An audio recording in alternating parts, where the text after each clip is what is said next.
જગતના જીવ માત્રના કલ્યાણ માટે ધર્મશાસ્ત્રની ભાવના કરી છે. કોઈ પોતાના જ્ઞાન દ્વારા નિહાળ્યું જગત આખું એ મોતીગ્રસ્ત બનેલું છે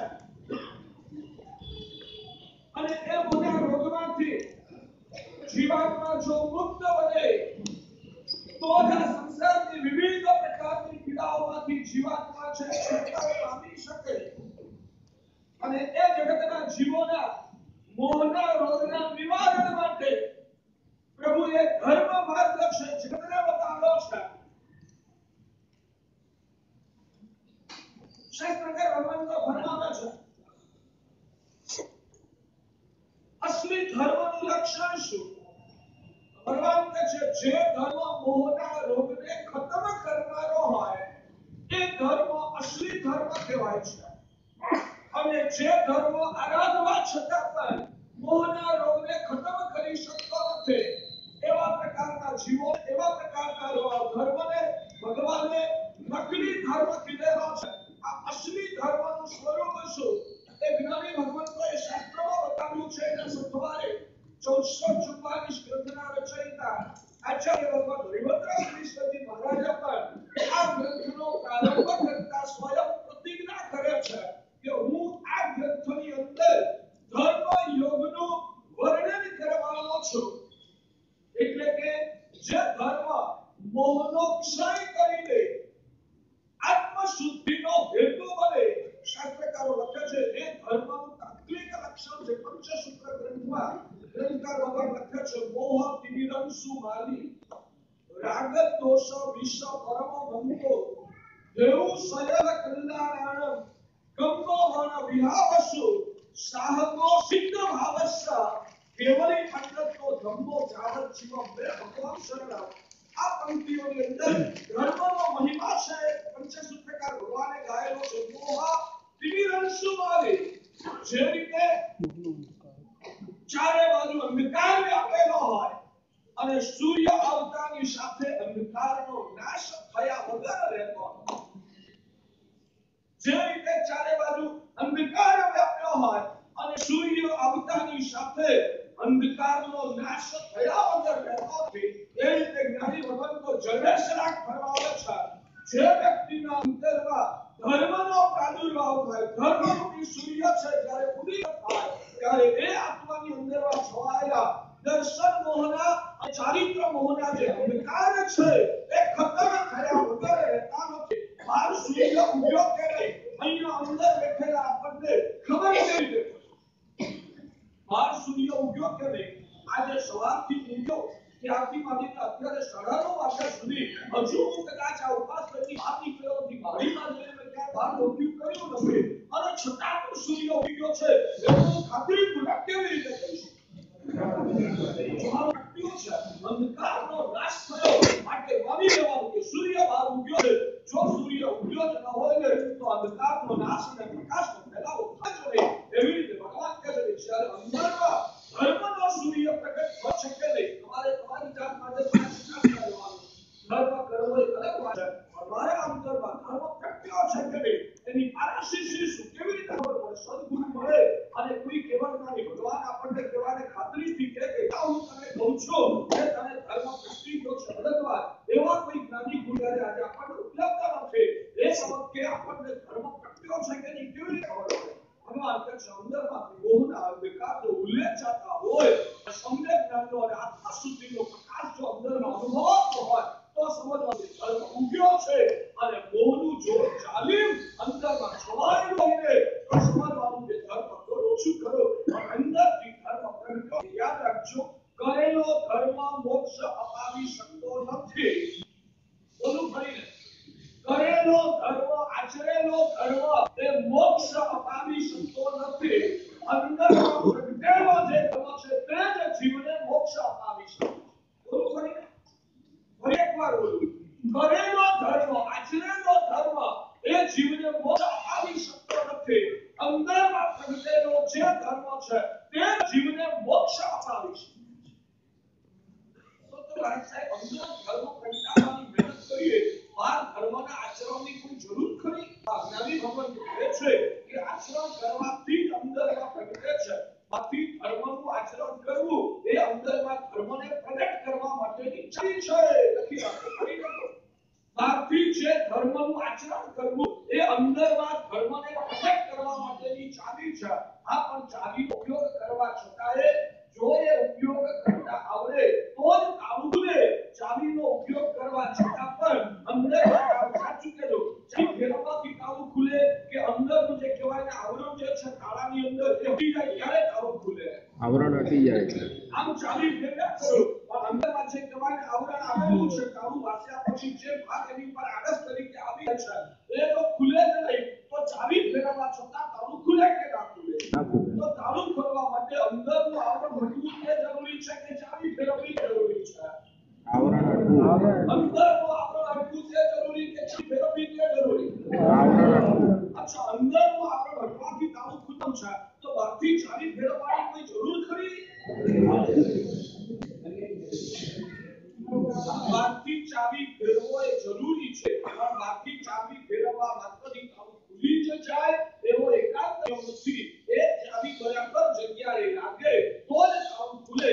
રીતે ધર્મ કરવાથી અંદર ધર્મ પ્રગટી જાય એવો નિયમ નહીં, પણ સ્વચ્છ રીતે પ્રભુએ બતાવેલી શરત મુજબનો ધર્મ સેવાઈ જાય. પ્રભુએ બતાવેલી શરતો મુજબનો જો ધર્મ સેવાઈ જાય તો જ અંદર ધર્મ છે પ્રગટી શકે છે. એટલે અંદરના ફરીને શેર એકવાર કીધી અંદરનો ધર્મ પ્રગટે તો જ આત્માનું કલ્યાણ અને મોક્ષ એ શક્ય છે.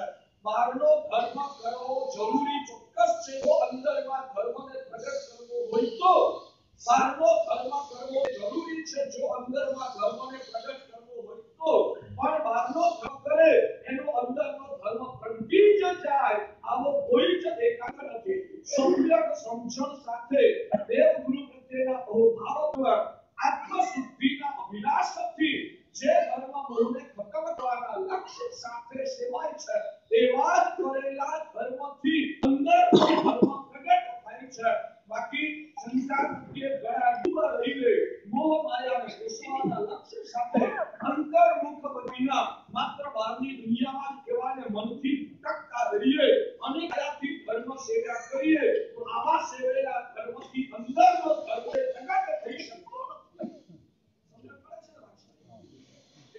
ફરી એકવાર બહુ ઘૂંટવું જરૂરી છે. ઘૂંટતા ખબર નહીં તમને સાંભળતા કંટાળો આવતો મને બોલતા બહુ મજા આવે છે તો ફરી ફરીને ઘૂંટું છું કે બહારનો ધર્મ કરવો જરૂરી છે પણ એ કરવા માત્રથી અંદરનું પ્રગટે એવું નથી નહીં. સમજણ સાથે અંદર તરફ લમણો વાળીને ભૂ પ્રત્યેના બહુમાન પૂર્વક મોક્ષના અભિલાષથી જે ધર્મ થાય આચરાય એ ધર્મ અંદરના ધર્મ સ્વરૂપને પ્રગટ કરી શકે અને એવું જ અંદર પ્રગટેલો ધર્મ છે એ જ જીવને મોક્ષ અપાવે.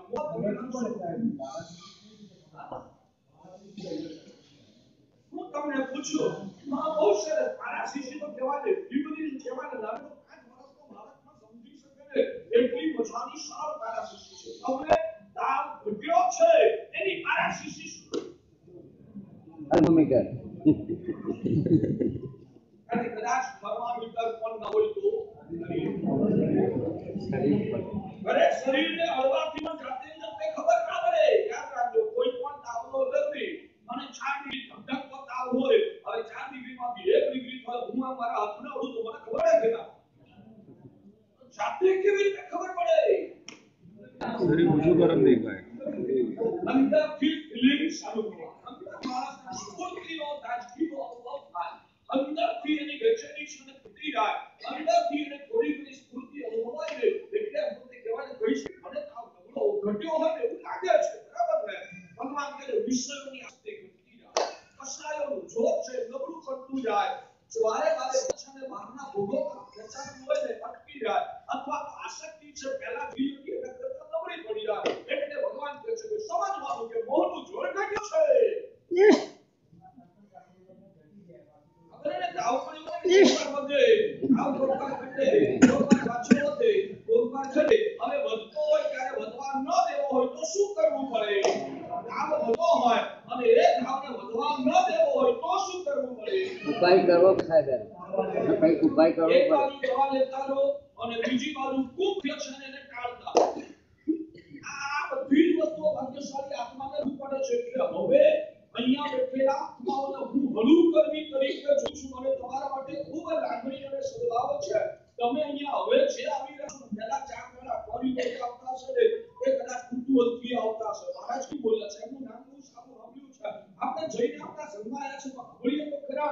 પર કદાચ આવા ભાવથી આવતા છે. હવે જે આવે છે ને એ આત્માને પામવા વિલાસથી આવે છે. મોટા ભાગે 100-90% પુણ્યાત્માઓ તમે આત્માને પામવાના વિલાસથી આવો છો એવું મારો અંદરનો અવાજ છે.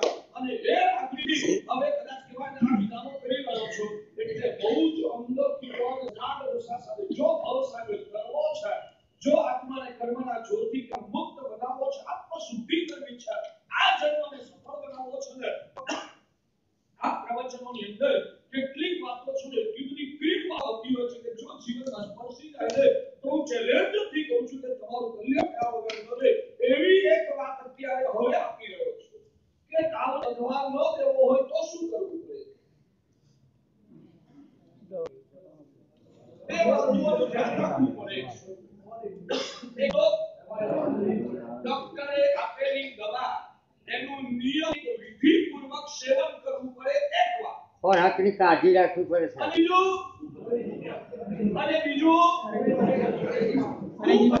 ત્યાગ કરવો પડે. તને શરદીના કારણે તાવ આવ્યો હોય ડોક્ટરે કઈ દવા તું કદાચ કહેવાય ને 3 ટાઈમ લઈ પણ લે છે પણ તું ખાવામાં કંટ્રોલ રાખતો નથી. આઈસ્ક્રીમ પણ ખાય, શ્રીખંડ પણ ખાય, મીઠાઈઓ પણ ખાય, શરીર ઉપર જે કહેવાય ને ધબડો કે સ્વેટર ઓઢવાના બદલે ખુલ્લી હવાની અંદર ફરતો હોય આવું બધું કરે તો જાળવણી ના કરે તો દવા એનાથી શું થાય?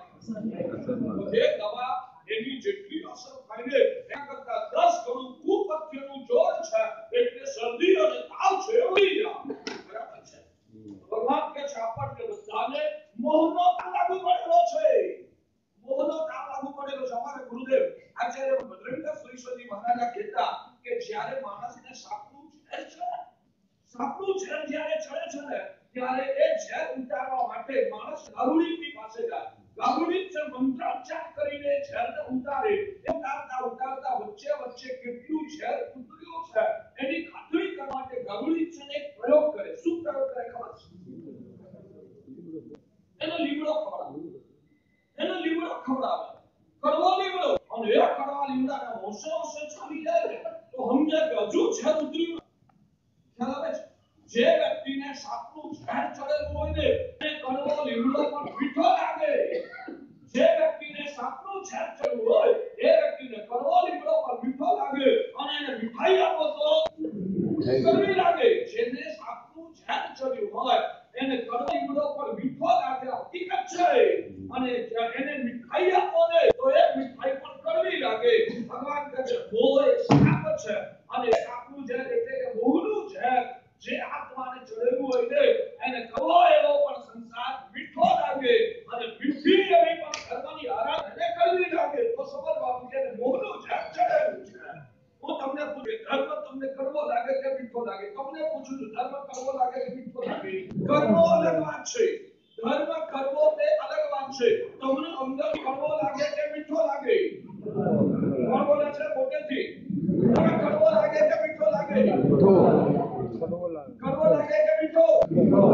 જે લોકો મીઠો લાગે છે એમને મારે પૂછવું છે સામાયિક લેતા વધારે આનંદ આવે છે કે સામાયિક પાડતા વધારે આનંદ આવે છે? જે લોકો એમ કહે કે અમને ધર્મ મીઠો લાગે છે એ લોકોને મારે પૂછવું છે કે તમે સામાયિક લેતા વધારે આનંદ આવે કે સામાયિક પાડવાનો ટાઈમ થાય ત્યારે વધારે આનંદ આવે?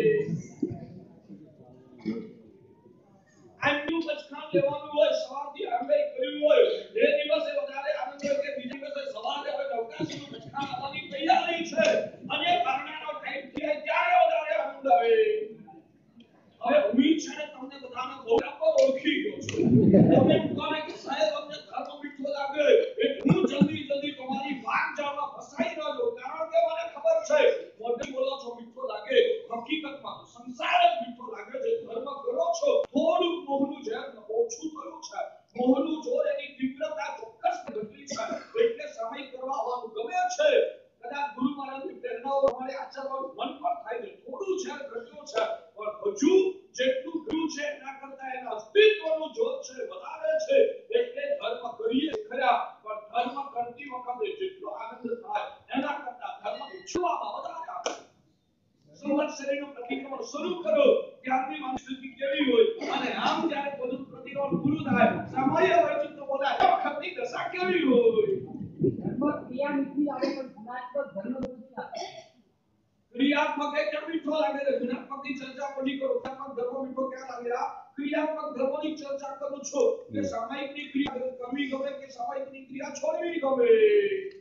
ક્રિયાત્મક કે ગુણાત્મક કે નથી ગમતું, કારણ કે અંદરમાં મોહનો તાવ છે ને પેદા કરીને વ્યાપેલો છે. શાસ્ત્રકાર ભગવાન કહે છે જેને સાપનું ઝેર ચડ્યું હોય એને કડવો લીમડો પણ મીઠો લાગે. એવી રીતે ભક્તિને તો સાવધાનીથી હૃદયથી સાંભળો કે જે આત્માને મોહનું ઝેર ચડેલું હોય એ આત્માને કડવો પણ સંસાર મીઠો લાગે. અને એ સાપનું ઝેર જેને ચડેલું હોય એને મીઠાઈ પણ કડવી લાગે. એવી રીતે ભગવાન કહે મોહનું ઝેર જેને ચડેલું હોય ને એને આત્મ સાધના માર્ગ છે એ પણ કડવો લાગે. હવે આના હવે આપણને જા મોહનું ઝેર કેટલું અંદર વ્યાપેલું છે ને એનો નિર્ણય આપણે પોતે જાતે કરી શકીએ. શાસ્ત્રકાર ભગવાન તો કહે છે કે આ જે તાવ છે ને એ તાવને ઉતારવા માટે બે શરતો. એક તો સુયોગ્ય રીતે દવાનું સેવન કરતા જાઓ. સુયોગ્ય રીતે દવાનું સેવન કરતા જાઓ. અને બીજા નંબરમાં કુપથ્યનો ત્યાગ કરીને પથ્ય એવી ચરીનું પાલન કરતા. એક વાત સમજી રાખજો, જે આમાં આત્માર્થી છે, હવે જેને મોક્ષનો માર્ગનો રંગ લાગ્યો છે, હવે જેને આત્મકલ્યાણ કરવામાં રસ છે, જેને અંદરથી એવું લાગી ગયું છે કે હવે મારે જિંદગીમાં બહુ થોડા વર્ષો કરવાના છે અને હવે આવતા જન્મની તૈયારી મારે કરવાનો સમય થઈ ગયો છે. હવે મારે કહેવાય સંસારની લીલાઓમાં ચૂર બનીને પૂર્વના પુણ્યનું ધોવાણ કરવા પૂર્વક નવા પાપના પોટલા ભેગા કરીને આવતો જન્મ મારે બગાડવો નથી. એવી જેને અંદરમાં ચાણક અને ગંભીરતા પ્રગટેલી છે એટલા જ જીવોને હું આ વાત કરી રહ્યો છું કે જો આત્માનું ભવિષ્ય તમારે ઉજળું બનાવવું હોય, હંમેશા તમારા સંસારમાં પણ તમારે ભવિષ્ય ઉજળું બનવા માટે સાચું કહેલો કે લીલા લેહક કરો તો ભવિષ્ય ઉજળું બને, કે કષ્ટ કરીને પણ કહેવાય ને તમારા સંસારમાં ભવિષ્યના માટેની તૈયારીઓ કરો તો તમારો સંસાર ઉજળો બને.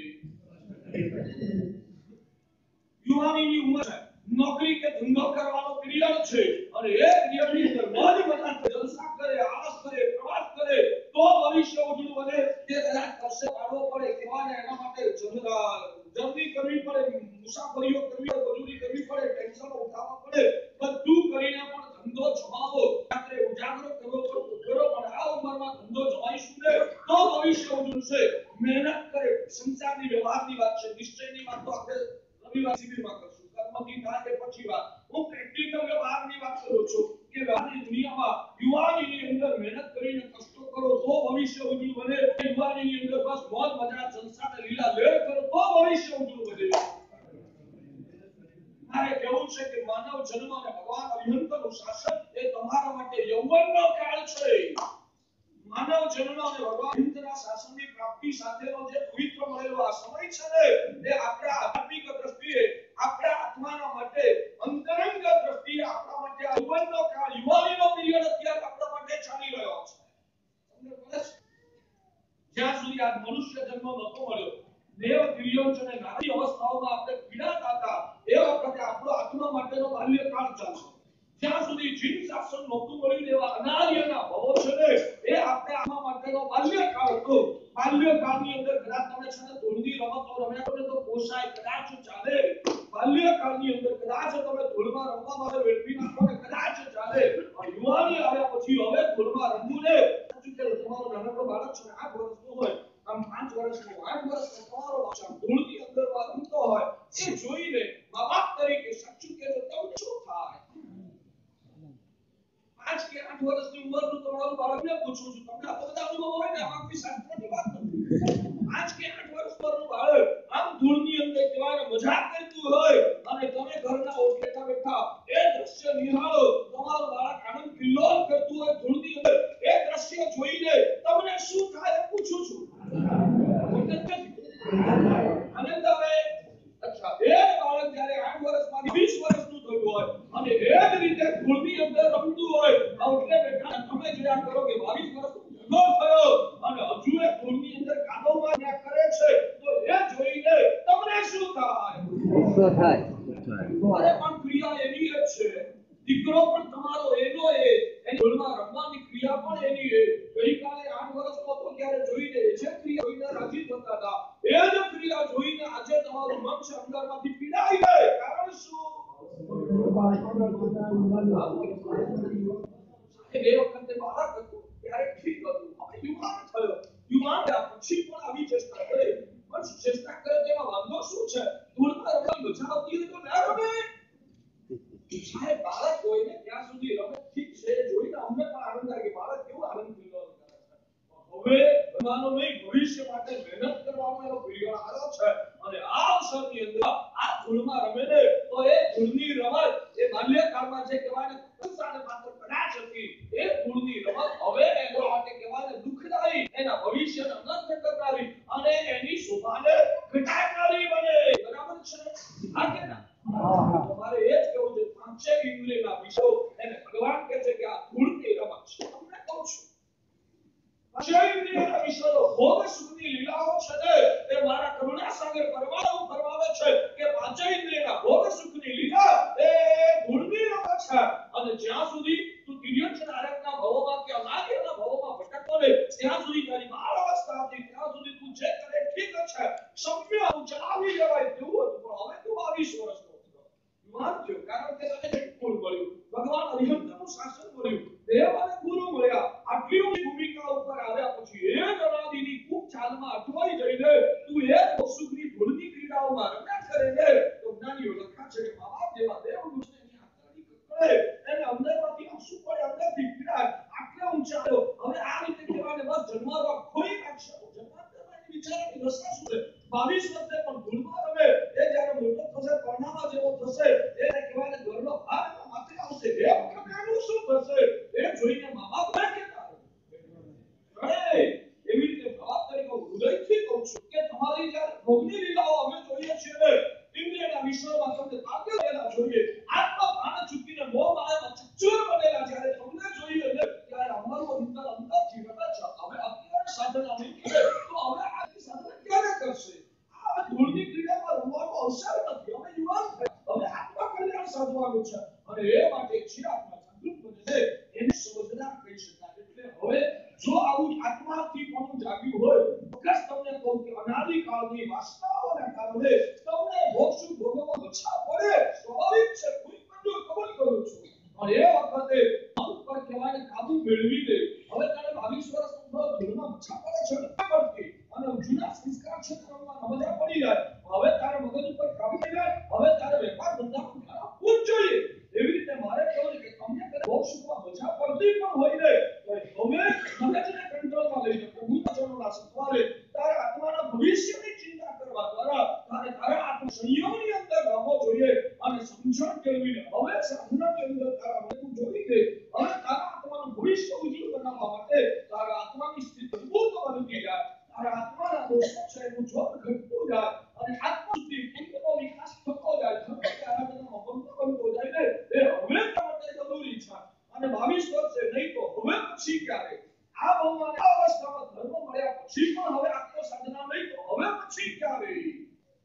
એટલે કદાચ ભોગ સુખ ગમે પણ જાય, અનાદિકાળના સંસ્કાર છે એનો છું, પણ સમજણથી હવે એને ધીરે ધીરે છોડી દેવાનું અને આત્માની દુનિયામાં ડૂબતા જવાનું. પેલો જે તાવ છે એ તાવને ઘટાડવો હોય તો એના ભગવાને 2 ઉપાય બતાવ્યા.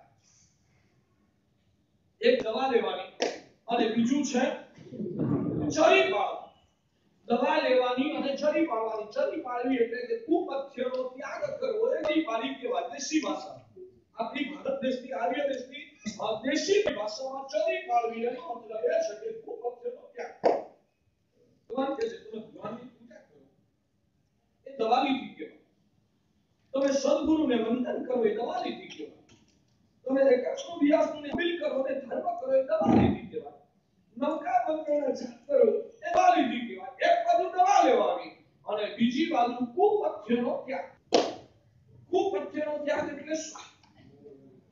જેના દ્વારા મોહનું જોર ઉત્તેજિત બનતું, જેના દ્વારા અંદરમાં સુસુપ્ત પડેલી વાસનાઓ અને કસાયોના પરિણામ છે એ જાગૃત થતા હોય એવા નિમિત્તો કે એવા વાતાવરણની વચ્ચે રહેવું નહીં, એવા પદાર્થોનો ભોગવટ કરવો નહીં, એ બધાથી જાતને બચાવી લેવી, એનાથી કર્મ બંધ થતા હોય એવી પ્રક્રિયાઓ જીવનમાં આચરવી નહીં, એ બધાનો ત્યાગ કરવો ને તે ચરી પાળી કહેવાય. તમને ગમે કે ન ગમે તાર ઉતારવો હોય તો તારે ચરી પાળવી જ પડે.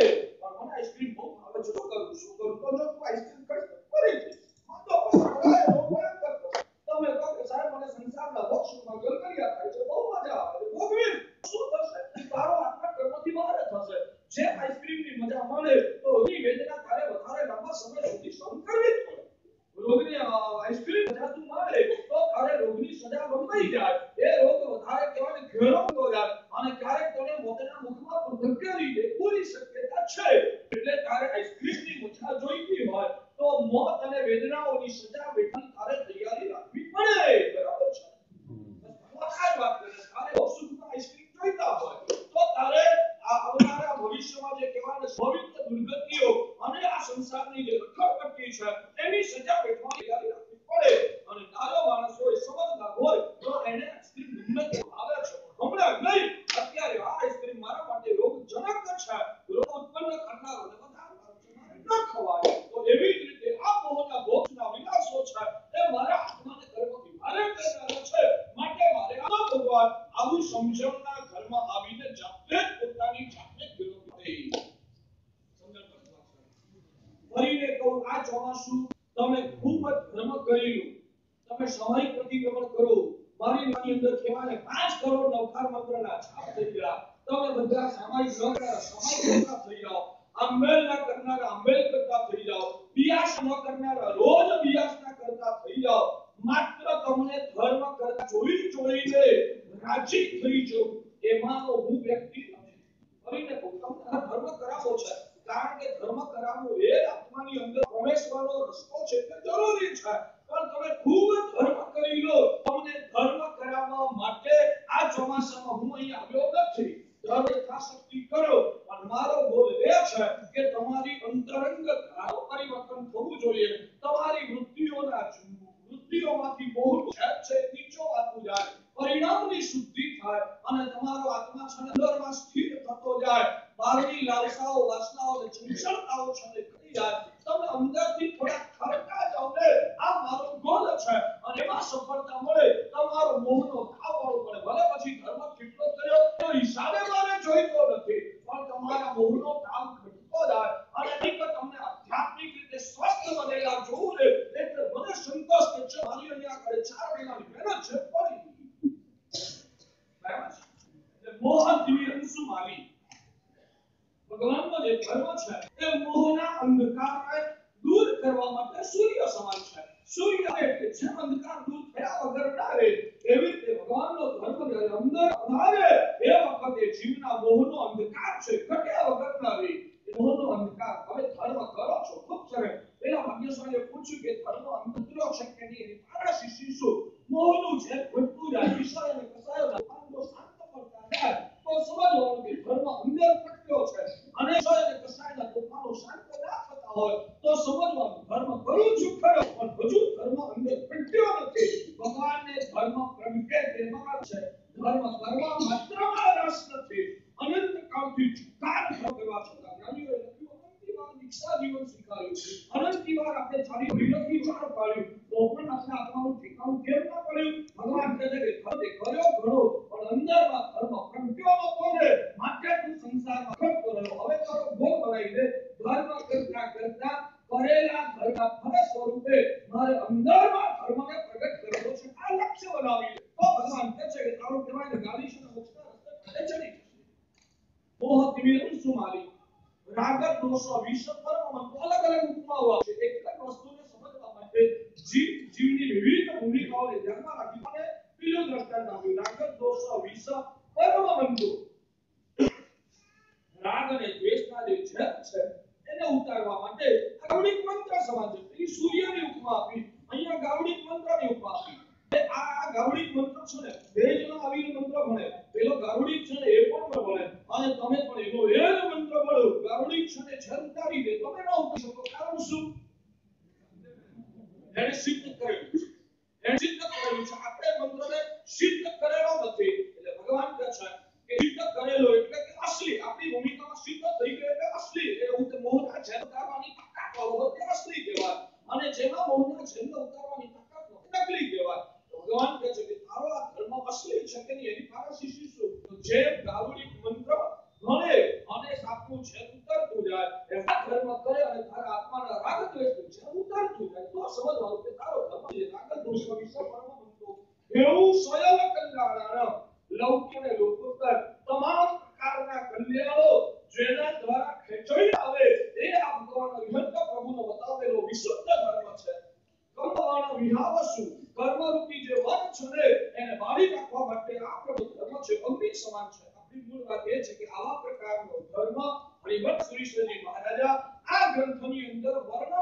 છે અને માટે લખે યોગમ તદ દૃષ્ટિ ભેદતા હું યોગ ગ્રંથનું એટલે કે આવા પ્રકારના અસલી મોહના ઝેરને મારનારો જે તકલીફ ધર્મ છે એનું વર્ણન આ ગ્રંથમાં કરું છું. આ વર્ણન કરતા પહેલા સૌથી પ્રારંભમાં હું ભગવાન મહાવીરને નમસ્કાર કરું છું.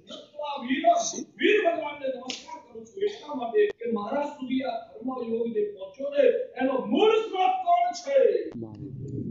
એનો મૂળ સ્ત્રોત ભગવાન મહાવીર પરમાત્મા છે. ભગવાન મહાવીર મંગળની અંદર એક શ્લોક બોલું છું. ક્યાં છે?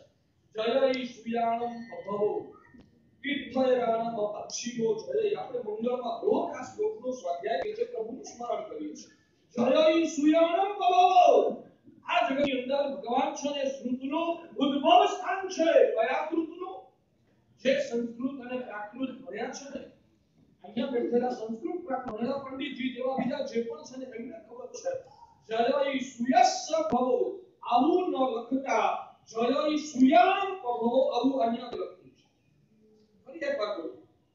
જય સુયસ્સ ભવો આવું ન લખતા જય સુયાણમ ભવો આવું લખ્યું છે. એનો મતલબ શું છે? તો ખાલી જય સુયસ્સ ભવો એમ કહે ને જેટલું જૈનના ગમ છે એના ઉદ્ભવ ભગવાન મહાવીર છે. જય સુયસ્સ ભવો એવું જો કહેવામાં આવે ને તો માત્ર વિના ગમનું ઉદ્ભવ સ્થાન ભગવાન મહાવીર કહેવાય. પણ ભગવાનની નાનીઓને આટલું જ માત્ર નથી. નાનીઓ લખે કે આ જગતની અંદર જેટલા પણ સદર્શન છે ને જે પણ મત મતાંતર જેટલા પણ સંપ્રદાયો છે ને જ્યાં પણ જે પણ સારું જ્ઞાન છે ને એ બધાનું ઉદ્ભવ સ્થાન ભગવાન મહાવીર છે. એટલે વેદાંત દર્શનનો ઉદ્ભવ કોણ? શું બોલો છો? વેદાંત દર્શનની વાત કરું છું. વેદાંત દર્શન ચાર વેદ જે કહેવાય એનું ઉદ્ભવ સ્થાન કોણ? ભગવાન તીર્થંકર. બૌદ્ધ દર્શન જે ક્ષણિક ભાષાની વાતો કરે છે આત્મા ક્ષણિક છે આવું કહેનારા એનું ઉદ્ભવ સ્થાન કોણ? અરે પણ વેદાંત અને બૌદ્ધ દર્શન છે એને સમ્યક કહેવાય કે મિથ્યા જ્ઞાન કહેવાય? તો મિથ્યા જ્ઞાન કહેવાય. વેદાંત અને બૌદ્ધ દર્શન બે દાખલા બે એવું ચારવા દર્શન છે, વૈશેષિક દર્શન છે, ન્યાય દર્શન છે. આ બધા જે કહેવાય ને અન્ય ધર્મના જે આગમો છે અન્ય ધર્મના જે ગ્રંથો છે એ બધાનું ઉદ્ભવ સ્થાન ભગવાન મહાવીર આવું કહેવામાં આવ્યું. આ બધું સમ્યક શ્રુત કે મિથ્યા શ્રુત? સમ્યક શ્રુત કે મિથ્યા? બહારનું કહેવાય ને સાહેબ, ચાર વેદ એટલે બહારના ધર્મનો કહેવાય ને. સમ્યક શ્રુત કે મિથ્યા શ્રુત ભાષાની મિથ્યા શ્રુત છે એનું ઉદ્ભવ ભગવાન કેવી રીતે બની શકે? શાસ્ત્રકારો અમે પણ જ્યારે અન્ય ધર્મના કોઈ પણ કહેવાય ને ભગવદ ગીતાનું પણ કોઈ પકડીને પ્રવચન કરીએ વેદાંત દર્શન છે એનું કોઈ પદ પકડીને અમે એની ઉપર પણ કહેવાય ને વિવેચન કરીએ. બૌદ્ધ દર્શન ગ્રંથ લઈને પણ અમે વિવેચન કરીએ. હા, અમને અધિકાર એક વાક્યના જે આત્મા ગીતા ખબર શિવ શાસનના મર્મોને જેને પછાડે. હવે ગમે તેટલા દર્શનો વાંચવા અને સાંભળવા છતાં પણ જે આત્મા ભગવાનના દર્શનથી ચલિત બને તેવો નથી એટલો સ્થિર બનેલો છે અને એને એવો સ્થિર બની ગયાની એના ગુરુએ પહોંચાડેલી છે. હવે તારે ગમે તે આગળ અમારે ત્યાં છે ને શાસ્ત્રોમાં લખ્યું છે આચાર્યોને ગીતા તો ભૂલી ગયો ને અન્ય શાસ્ત્રોનો પણ અભ્યાસ કરવા ભગવાને ફરમાન કર્યું છે. અમારે ભણવા પડે. બૌદ્ધ દર્શનનો અભ્યાસ અમે કરીએ, વેદાંત દર્શનનો અભ્યાસ અમે કરીએ, તમારે કરાય છે. આવો બેઠો સાહેબ ભગવાનનું શાસન નિષ્પાપી તમારે કઈ અમારે ન કરાય તેવું કારણ શું? તો એનામાં સાચું કહેજો એક માં છે પોતાના બે દીકરા છે.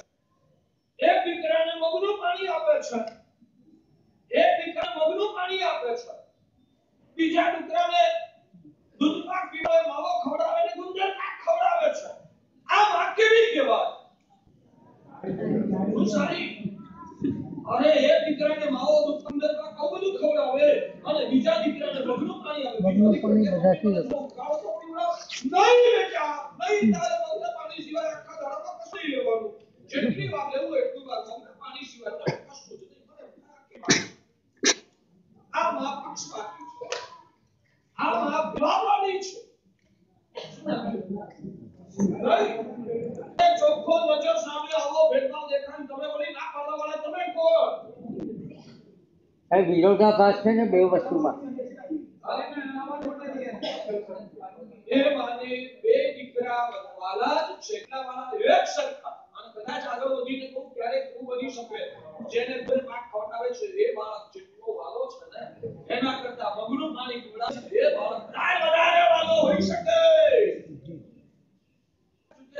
ગુરુ મહારાજ આમ તમને તમે અંદર વાંચો ને, તમે તમારી બાજુવાળા ભાઈ છે અંદર આવ્યા, તમારી બાજુવાળા ભાઈ અંદર આવ્યા, એમને મેં વિસ્તૃત આપી, મચકથી મેં એની જોડે વાત કરી અને તમે આ અંદર આવતા તમારી રીતે મને ટાઈમ નથી. બને કે ના બને? બને કે ના બને? બને. પેલા બાજુવાળા ભાઈને મેં 20 મિનિટ આપી, એમનામાં ઘણા રૂપ બનીને એમની વાતો મેં સાંભળી, વાતો કરી. તમે દૂર બાંધો બહાર બેઠા બેઠા તમે જોયા કરો કે સાહેબ 20 મિનિટથી એમની જોડે આમ કહેવાય ને ગુજરાત વાત કરે. તમને ફોન બે મિનિટ હું સાહેબ પાસે જાઉં, તમે એન્ટ્રી બારણામાં મારતા વેટ કરે, અત્યારે મને ટાઈમ નથી. સાચું કહેજો એ વખતે તમને શું થાય? ક્રોધ થાય છે. તમને પૂછું બાજુવાળા કદાચ લાગ આવે ને તો બીજી વાર તમે ઉપાસ લેવા આવતા બંધ થઈ જાવ. મહારાજ આપણી કઈ કિંમત જ નથી. ભાઈ આવું યાદ રાખજો, આ તમારી અજ્ઞાન દશા છે. ક્યારે આવા બહુ બધું બનતું જો મને ખબર છે અને માટે આવી વાતો ખોલી તમારી સમક્ષ કરું છું. આવું બને ને ત્યારે સમજવા કે ગુરુ મારા ગુલામી છે. એમને જ્યાં છે રામારામ દેખાય, ભલે પેલાને 20 મિનિટ આપે એને 20 મિનિટ કેમ આપવી પડે છે? સાચું કહેજો, એમાં શ્રીમંત હોય અને નસીબ જોગે આર્થિક રીતે તમે બહુ સામાન્ય વ્યક્તિ છો અને મને તો શું થાય? તમને તારા માટે તો મને છે અંદરથી કરુણાને વાત્સલ્ય છે. તારી પ્રાર્થનાઓ જોઈ તો અંદરથી રાજી છું, પણ આ સિરિયસ કેસ એને વાત તો કેવું ખબર છે? તમે કદાચ અવળા રસ્તે જોડે, તમે અવળા રસ્તે જશો ને તો તમે જેટલા પાપો કરશો ને એના કરતા શ્રીમંત વ્યક્તિ જો જશે ને અવળા રસ્તે તો એ ચિકાર પાપો કરશે, દુનિયાના પાપોના રવાડે ચડાવશે. દુનિયા એવા લેવલ લેતી હોય છે, બહુરી કેટલી કામ કરે આપણે હું વાંધો છે એમ કરીને લોકો જો એ અવળા રસ્તે જોડે તો બીજા સોને અવળા રસ્તે ચડાવી દેશે. એટલે એ માણસ અસ્તિત્વ જોખમી છે. એને જો અહીંયાથી છૂટો કર્યો ને તો 5 મહિના પાપ જ કરવાનો છે. એ વ્યક્તિ એના 20 મિનિટ ચોટીને રહીને તો પાપ ઓછું કરશે તો એના દ્વારા સમાજને સંતોષ અટકશે. મેં એમને કદાચ બાજુમાં બેહાડ્યા તો એની પાછળ કહેવાય ને અમે પૈસાવાળા પ્રત્યે પીડા થઈ ગયા નહીં. એમ લાગે આ માણસનું જીવન જોખમી છે. જેટલી સંપત્તિ વધે એટલો માણસને કહેવાનો અહંકાર વધારે આવે. એ માણસ છે મોહમાયામાં ગળાડૂબ બનેલો હોય, એ માણસ છે ભોગસુખમાં ચૂપ બને અને એ માણસ જો કહેવાય કદાચ કહેવાય થિયેટર બંધાવે, એવા કહેવાય પેલા હોટલ પાર્કો બંધાવે, એની પાસે સંપત્તિ ચિકાર છે. આ બધા આગળ આ સમાજની અંદર ઉભા કરશે તો આ સમાજ જશે કયા રવાય?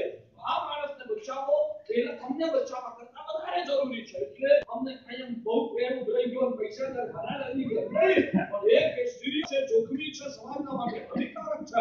માટે સિરિયસ સાચું કરું ડોક્ટર દવાખાનામાં જાઓ, 10 દર્દીઓ બેઠેલા હોય, પહેલા કયો કેસ હાથમાં લે? સિરિયસ. એમાં પણ બે શક્યતા, જો ધ્યાન એકને હાથ ઉપર ના લો ને તો કદાચ કેસ ફેલ થઈ જાય એવી પણ શક્યતા. અને સાથે સાથે એ કેસને હાથમાં લઈ લો ને તો એને બચાવવાની પણ શક્યતા જીવી દેખાતી હોય તો એવા કેસને કદાચ કહેવાય ને ડોક્ટર છે તો હાથમાં લે તો બીજા દર્દીઓને ત્યાં ઈર્ષ્યા કરવાની કોઈ જરૂર નથી. મારી એ તમને સાધુ પુરુષોના વ્યવહારના પણ દર્શન કરતા આવડતા હું તમને કહું છું. પૈસાવાળા કોલમ ઊંચા કરી દે એટલે રહીને કહેવાનો ઉમાથી સપાડે જાગ્યા એટલે હંમેશા એક વાત રાખજો, તમારી દ્રષ્ટિ ઉપર તમારું કલ્યાણ રચાયેલું છે. તમારી જે દ્રષ્ટિ ઉપર તમારું અધપતન છુપાયેલું છે.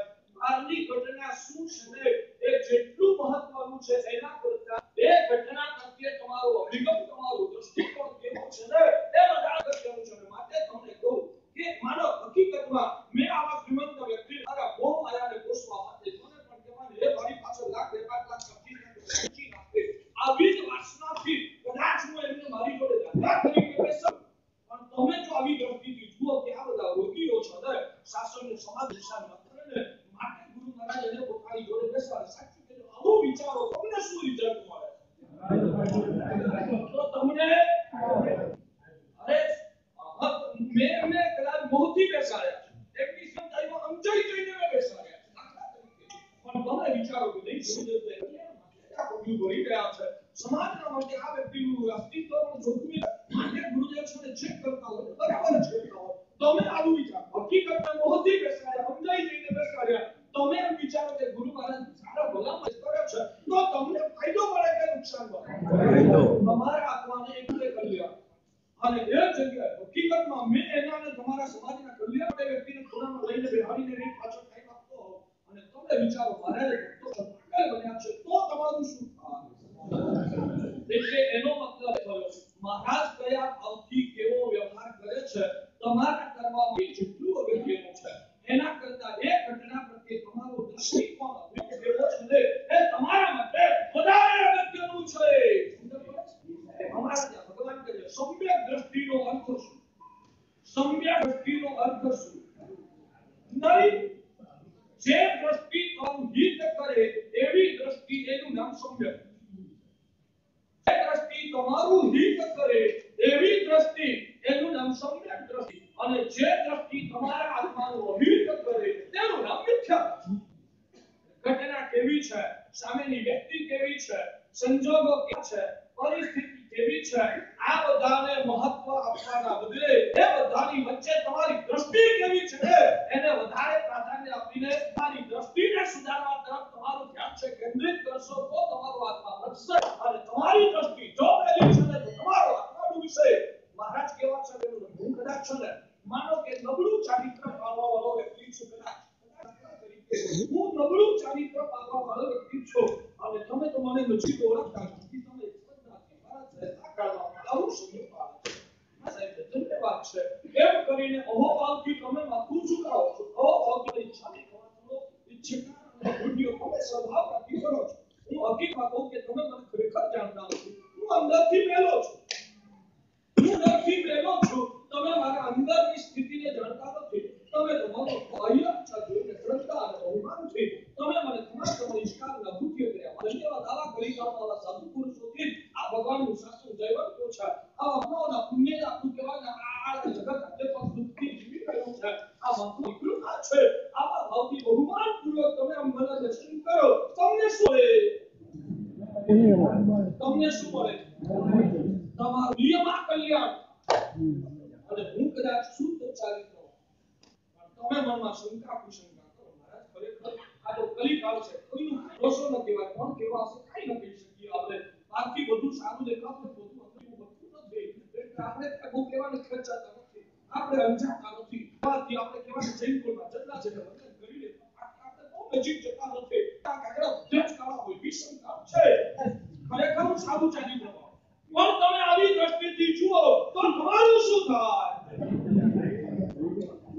એટલે હવે એક પ્રશ્ન કરું તમારે ભવસાગર કરવા માટે તમારા આત્માનું કલ્યાણ સાધવા માટે સામેવાળા મહારાજ કેવા છે એ મહત્વનું છે કે તમારી દ્રષ્ટિ કેવી છે મહત્વનું છે?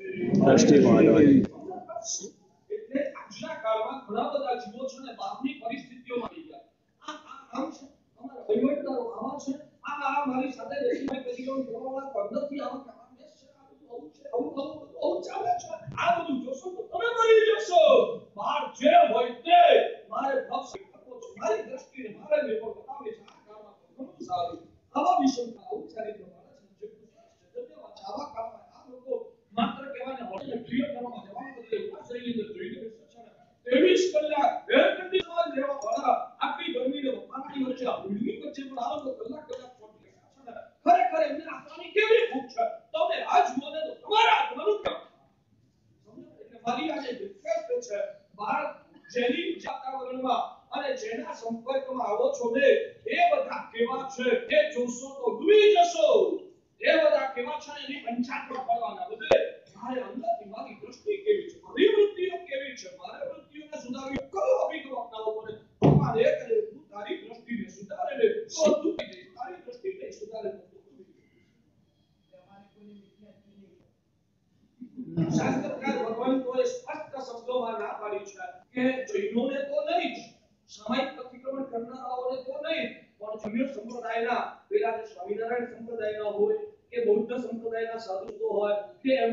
અનુયાયીઓ હોય, યાદ રાખજો શું બોલું છું સાંભળજો. બૌદ્ધ ધર્મના અનુયાયીઓ હોય, બ્રાહ્મણ મતના અનુયાયીઓ હોય, વૈષ્ણવ ધર્મના અનુયાયીઓ હોય, એ બધાને પણ તમારે એકાંતે ક્યાંય મિથ્યાત્વના લેવલો આપવાનો તમને અધિકાર નથી. તો આજે સામાયિક પ્રતિક્રમણ કરવાવાળા, દેવના ચરણોમાં માથું ઝુકાવવાવાળા, નવકારોના જાપ કરવાવાળા, એને વાળી મિથ્યાત્વી કહેવાળા તમે કોણ? અને સમ્યક્તિને મિથ્યાત્વ લેવલ આપનારા તમને પૂછું કે સમ્યક પણ વ્યાખ્યા શું આવું દેખાતું છે? સમ્યક પણ વ્યાખ્યા શું? સમ્યક પણ સ્વરૂપ શું? એવી જેને તમને દેખાગમ નથી તો કોઈને આવા લેવલ આપવા રાખો. એક વાત યાદ રાખજો કે આપણા ત્યાં એક કહેવાય છે, કહેવત છે તમને 100 અપરાધી કદાચ છૂટી જાય છે, એક નિર્દોષ તો કદાચ સમ્ય છે, પણ એક નિર અપરાધીને સજા થાય ને એ આપણી સંસ્કૃતિને ક્યારેય માન્ય નથી. સમજ્યું છે? બરાબર. 100 અપરાધી કદાચ છૂટી જાય એ કદાચ સમ્ય છે, પણ એક નિર અપરાધીને શિક્ષા થાય આપણી સંસ્કૃતિને નથી. યાદ રાખજો 100 મિથ્યા દ્રષ્ટિઓમાં ભૂલે ભૂલે તમારી અજ્ઞાનતા કારણે મોહને વશ થઈને નહીં, પણ હકીકતમાં સાચું કહે હું અત્યારે અંદર તમે મને સમ્યક્તિ તરીકે દર્શન કરો, મિથ્યાત્વી તરીકે તમે મને સમ્યક હકીકતમાં હું સમ્યક્તિ છું એવી ખાતરી કરી? હકીકતમાં હું સમ્યક છું એવી તમને ખાતરી કરી? ના નથી, ખાતરી નથી. પણ તમે તો શ્રદ્ધાથી મારા ભગવાનના શાસનની આરાધના કરનારા, મોક્ષ માર્ગની કરનારા ગુરુ બસ આત્માની વાતો કરે છે. સમ્યક દ્રષ્ટિ છે, તમે મને સમ્યક દ્રષ્ટિ તરીકે નિહાળો તો જ તમારું કલ્યાણ થાય. ભલે કદાચ અંદરથી હું મિથ્યા દ્રષ્ટિ છું તો પણ નિશ્ચય નથી તો સર્વજ્ઞ સિવાય આપણે કેવા છીએ 100% ની ખાતરીથી સમ્યક સિવાય કોઈ કહી શકતા સર્વજ્ઞ ભગવાન સિવાય કોઈ કહી શકતા ભગવાને બતાવેલા લક્ષણોના આધારે હું ચોક્કસ ખાતરી કરી શકું કે મને સમ્યક તો મળે ને એવું માનવા ક્લિક કરે છે. અલગ વાત, ખાતરીપૂર્વક કોણ કહી શકે? સર્વજ્ઞ સિવાય ખાતરીપૂર્વક કોઈ કહી શકે નહીં. તો બની શકે કે આ નરરત્ન પણ કદાચ મિથ્યા દ્રષ્ટિ હોઈ શકે. હું કહું છું હોઈ શકે, તો તમારે મને વંદન કરવાથી ન કરવા. આપણે તો સમ્યક છે એવી ખાતરી હોય તો વંદન કરવાના. સમ્યક છે એવી ખાતરી ના થાય તો વંદન નહીં કરવાનું. તો તમે આવતીકાલથી મને વંદન નહીં કરી શકો, અને કાલથી તમે મને વંદન નહીં કરો તો નુકસાન કરે જવાનું. એટલે શાસ્ત્રકાર ભગવાન ખાતરી પહેલાના પણ સામાન્ય પ્રરૂપના આધારે ભગવાને લક્ષણો બતાવ્યા છે. એ લક્ષણોના આધારે કે ભાઈ જેમાં આત્માને એકાંતે આત્માને નિત્ય કીધો હોય, એકાંતે આત્માને અનિત્ય કીધો હોય, જે ધર્મ અહિંસા દુઃખની વાતો કરી હોય ધર્મ ના કહેવાય, અને એને માને તો એને સમ્યક ન કહેવાય. એવું જનરલ જાડી ભાષામાં સ્થૂળ દ્રષ્ટિથી તમે માનો ત્યાં સુધી ઠીક, પણ વ્યક્તિગત ધોરણે આ મિથ્યાત્વી છે, આ મિથ્યાત્વી છે, આ મિથ્યાત્વી. ભગવાન કહે જેની અંદર દ્રષ્ટિમાં ઝેર ભરેલું હોય ને એને બધે મિથ્યાત્વ દેખાયા કરે. એને શ્વાસવારે બધામાં મિથ્યાત્વ દેખાયા કરે. જે શ્વાસ ફરીને આજે બહુ ધ્યાન દઈને સાંભળજો. જેને શ્વાસવારે આ મિથ્યાત્વ, આમાં આ ખામી દેખાય છે ને આ મિથ્યાત્વ, આમાં ખામી દેખાય છે ને આ મિથ્યાત્વ, આમાં આ ખામી દેખાય છે ને આ મિથ્યાત્વ. જેને બધા મોટા ભાગે મિથ્યા દ્રષ્ટિ દેખાય કરતા હોય ને, શાસ્ત્રોની સાક્ષી નથી હોય, પોતે મિથ્યા દ્રષ્ટિ હોય ને તો એને બધામાં મિથ્યાત્વના દર્શન થાય. એને કૃષ્ણ બધે સમ્યક્તિ તરીકે જોતો હોય એની દ્રષ્ટિમાં મારેલું નથી, અને ખરેખર ભગવાનના વચનોના લક્ષણના આધારે કોક જગ્યાએ એને લાગે પણ માને તો એક અલગ વાત છે. અને એવડે જેને બધે જ આવું દેખાયા કરે, બધે જ આવું દેખાયા કરે તો સમજી લેવાનું કે પોતે મિથ્યા દ્રષ્ટિ હોય ને તો જ એને આવું દેખાય.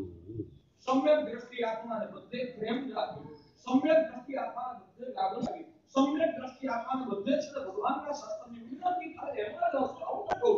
અહીંયા કદાચ આ સભા બેઠેલી હોય ઘણા બધા પુણ્યશાળી આત્મા હોય, એમાં કોક એવા વિચારો તેમને દૂરભાવી આત્મા હોય જેને કદાચ નરકવાળો વટ પડી જાય, નરકવાળાનો ચોમાસું ગાજી જાય. અમારા તો ગુરુ મહારાજ પેલા છે, અમારા માનેલા ગુરુ મહારાજ પેલા છે, અને ગુરુ મહારાજ કરતા આમનું નામ આગળ નીકળી જાય ને અહીંનો બધો જ વર્ગ આમની તરફ થઈ જાય એ તો આપણાથી પોસાય જ નહીં. અને આવી વૃત્તિના કારણે એ નરક મહારાજનું પ્રવચન કેમ તૂટા ને આવોને રસ ધરાવવા વાળો કદાચ કોક લખવા ભાઈ નરક મહારાજનું પ્રવચન ન રહી જાય, માનો ન રહી જાય, કઈ વાંધો નહીં. એ દોડાવી નુકસાન કોને થાય?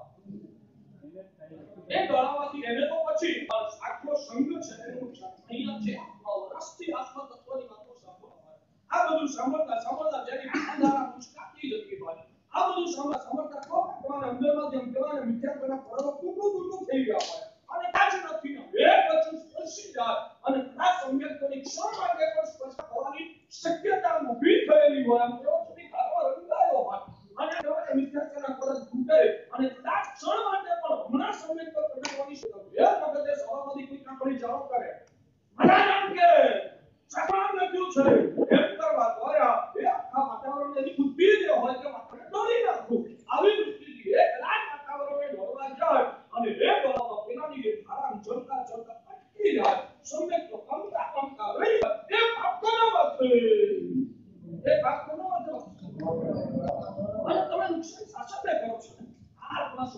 પામશે અને જીત સત્સંગ રાખશે એ પ્રભુની ભક્તિમાં જોડાશે એટલે વિરતી લેવાનું છે પ્રતિનો જન્મનો ભાવ છે એટલે પછી જવા આ જિંદગીમાં થોડા વર્ષ બાકી રહ્યા છે કઈક મોક્ષ માર્ગની આરાધના જોડે દર્શન નહીં કઈક મોક્ષ માર્ગની આરાધના કરું આવા પરિણામ જોડતો હોય તો શાસનની કહેવાય ગરિમા વધવાની છે અને આત્મા ઉતારવાના છે અને એમાં તારો આખરી ચાલો એ તો કોઈ જીવની ભાવ ધારાને ડોલે તો સાંભળજો જ્ઞાનીઓ શાસ્ત્રમાં એવું લખેલું છે એક વચનને ડોલનારો આત્મા દુર્લભ મોતી બને આ બોમાં તો નહીં ભગવાન દ્વારા કેટલા ભાવ સુધી કદાચ એને જીત શાસ્ત્રની પ્રાપ્તિ અને સમ્યક દર્શન પ્રાપ્તિ દુર્લભ બન્યા વગર કરે એ હું સારું કામ હું મારા ગુરુની ભક્તિ આપું એ અંદરથી એવું જ માનતો હોય હું તો મારા ગુરુનો વટ કરવો જોઈએ એના માટે કરું છું પણ મને તારી વૃત્તિના અંદરમાં સુષુપ્ત દશામાં મલિનતા છુપાયેલી છે અને આ મલિનતા તારા આત્માને શ્રી સંતને શાસ્ત્રને હરી પહોંચાડનારી છે માટે આવી જે દુર્ગતિઓ છે એ આપણા આત્માને મારનારી છે માને દીકરાનું દ્રષ્ટાંત આપણે લેતા નથી માં બંને દીકરાઓને એકને દુષ્પાક આપે ને એકને મોટું ખાના એવી રીતે ગુરુ એક ભક્તની જોડે પ્રેમભર્યો વ્યવહાર કરે એક ભક્તની જોડે ઉપેક્ષા કરે બે વાર ગુરુ એક શિષ્યને ખૂબ સારી રીતે સાચવે અને બીજા શિષ્યને લાલાક કરે ગુરુને બે શિષ્યો આવે છે એટલે દ્રષ્ટિ ઉપર જ મોક્ષનો માર્ગ છુપાયેલો છે દ્રષ્ટિમાં સંસારનો માર્ગ છુપાયેલો છે આ વાત હતી જય સૂર્યાનંદ ભવો આ જગતનું જેટલું સમ્યકનું ઉદ્ભવ થાય ભગવાન મહાવીર છે આ જગતનું જેટલું મિથ્યાકૃત છે એમાં ઉદ્ભવ સ્થાન ભગવાન મહાવીર પરમાત્મા કઈ રીતે એની વિશેષ વિચારણા આવતીકાલના પ્રવચન